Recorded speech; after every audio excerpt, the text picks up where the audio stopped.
그랬더니 씨 중에 일부는, 씨앗 중에 일부는 길가에 떨어져 가지고 그냥 새들이 와서 주워 먹어버렸다.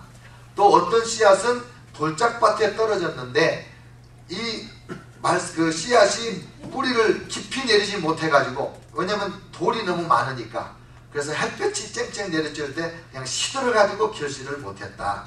또 어떤 씨앗은 가시밭에 떨어졌는데 이 가시가 자랄 정도니까 흙은 좋은데 이 가시의 기운에 막혀 가지고 결실을 못했다. 근데 옥토의 씨앗이 떨어졌을 때 그 옥토, 좋은 밭에 떨어진 곡식들은 30배, 60배, 100배의 결실을 했느니라. 근데 제자들이 못 알아들었어요. 그게 무슨 뜻인지. 그때 예수님이 따로 설명해 주시기를, 길가와 같은 마음이 있다. 이 뿌리는 자가 뿌리는 것은 하나님의 말씀이고 이 밭은 너희의 마음을 말하는 거다. 근데 어떤 사람들의 마음은 길가와 같아서 전혀 하나님의 말씀이 뿌리를 내리지 못한다. 한 귀로 듣고 한 귀로 흘려버리는데 들었는지 안 들었는지 모를 정도다. 길가와 같은 마음밭이 있다. 근데 어떤 사람들의 마음밭은 돌밭과 같아서 하나님의 말씀을 들을 때는 정말 진리로다, 정말 멋진 말씀이다, 이 말씀대로 살면 복을 받겠구나, 이렇게 기뻐하고 즐겁게 듣지만은 그 말씀이 그 인격에 깊이 뿌리를 내리지 못해서 그냥 말씀으로 어려운 일이 올 때 그냥 말씀을 포기하고 세상을 선택한단 말이에요. 옛날에 내가 살던 대로 내버려 두어 이대로 살다가 죽게, 하나님 말씀 포기하고 예전에 내 삶의 방식대로 돌아가 버린단 말이죠. 하나님의 말씀을 듣고 그래, 내가 하나님 앞에 감사하는 삶을 살아야지. 그랬는데 감사는 어디로 가고 원망과 불평으로 살아버렸다. 왜? 원망이란 불평이란 돌이 내 마음밭에 가득 차 있기 때문에 그랬다. 이 돌밭 같은 마음의 사람이 있다는 거죠. 또 어떤 사람은 하나님의 말씀을 들었을 때에 이 말씀대로 살려고 결심하고 노력하고 애쓰는데 세상의 염려와 재물의 유혹에 넘어져서 그 말씀을 순종하지 못하고 열매를 못 맺은 사람이다. 그런 사람의 마음밭은 마치 가시떨기 밭과 같다. 그렇게 말씀하시는 거예요. 근데 이제 그 중에 좋은 땅과 같은 마음을 가진 사람이 있는데, 이런 사람은 하나님의 말씀을 기쁘게 듣고 그 말씀이 깊이 인격에 뿌리를 내리고 그 말씀대로 생각하고 그 말씀대로 말하고 그 말씀대로 행동하고 순종했더니 30배, 60배, 100배의 결실을 맺었다. 이렇게 말씀하는 거예요. 그러니까 우리가 하나님 앞에서 오늘 이 감사의 제사를 드릴 때 얼마나 풍성한 결실을 맺었느냐, 그거는 연초부터, 아니 수년 전부터 우리 마음밭을 하나님 앞에 어떻게 기경을 했는가에 따라서 결실이 이만큼 맺혀졌다 이거예요. 그러니까 이 추수하는 농부가 추수의 열매를 받아들고 하나님 앞에 감사할 때는 이 좋은 밭을 주신 하나님 앞에 감사한단 말이에요. 내 마음밭이 하나님 앞에 지난 1년 동안 얼마나 제대로 잘 기경이 되었는가, 길가와 같이 딱딱했던 내 마음밭을 어떻게 내가 이걸 하나님의 은혜로 파서 뒤집어 엎었는가, 내 마음밭에 있었던 이 돌같은 굳은 마음들, 미워하는 마음이라든지 용서하지 못하는 마음이라든지 원망하고 불평하는 마음이라든지 자기 인생을 비관하는 마음이라든지 이런 돌과 같은 이 것들을 우리 마음속에서 얼마나 효과적으로 뽑아냈는가 말이에요. 연초나 지금이나 똑같이 원망하는 사람이라면 마음밭을 갈지 못했죠. 그런 사람이라면 추수감사 절기가 하나님 앞에 오히려 부담스러운 절기가 되겠지요. 감사할 것이 없을 테니까. 그런데 돌아보니까 하나님께서 내 마음에 은혜를 주셨구나. 내가 어느 날부터인지 하나님의 말씀이 깨달아지기 시작했구나. 말씀 듣기가 즐겁고 기뻤고 하나님 말씀을 깨달으면 그래, 내가 이제부터는 말씀대로 살아야지. 벌써 길가의 마음밭이 변하여 돌밭 같은 마음으로 변한 거예요. 그러니까 이제 돌밭 같은 마음에서 내 마음속에 금방금방 포기하던 것들 중에 그래도 많은 걸 도로 포기해버리긴 했지만 그래도 몇 가지만은 내가 지키려고 애를 써서 이 추수감사주일날 하나님의 성전에 왔으니 이것만 해도 얼마나 감사한가. 마음밭이 좀 기경이 된 거죠.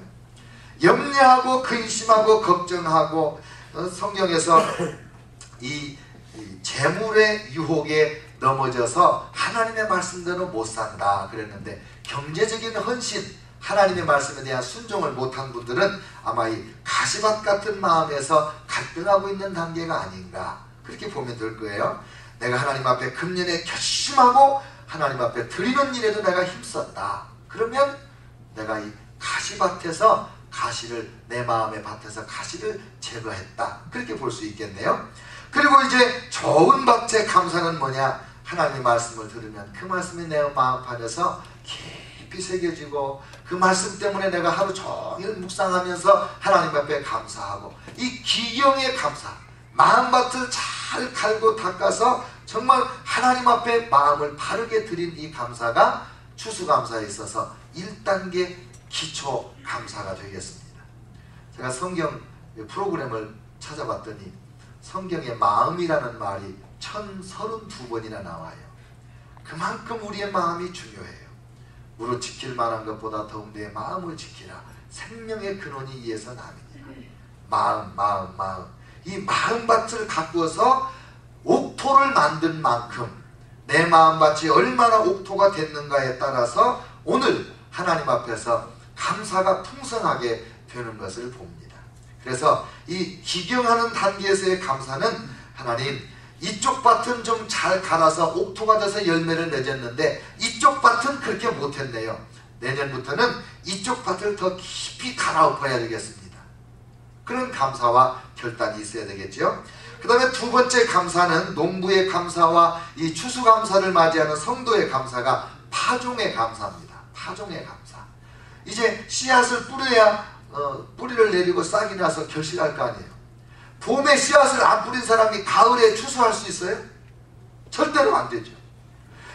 파종을 안 하고 추수만 하려고 하는 심보를 도둑놈 심보라 그렇게 하는데, 여러분 그 말 알아요? 도둑놈 심보? 네, 다 아시겠죠?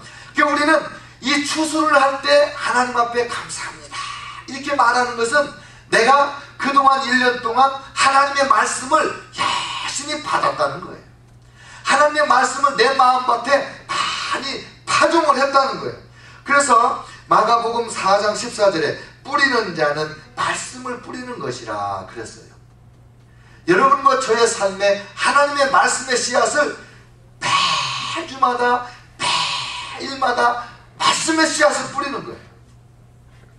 근데 그 뿌리는 씨앗이 어떤 곳에는 길가밭에, 어떤 씨앗은 이 돌밭에, 어떤 씨앗은 이 가시밭에 떨어지지만은 옥토가 된 부분에서는 확실히 열매를 맺는 거죠.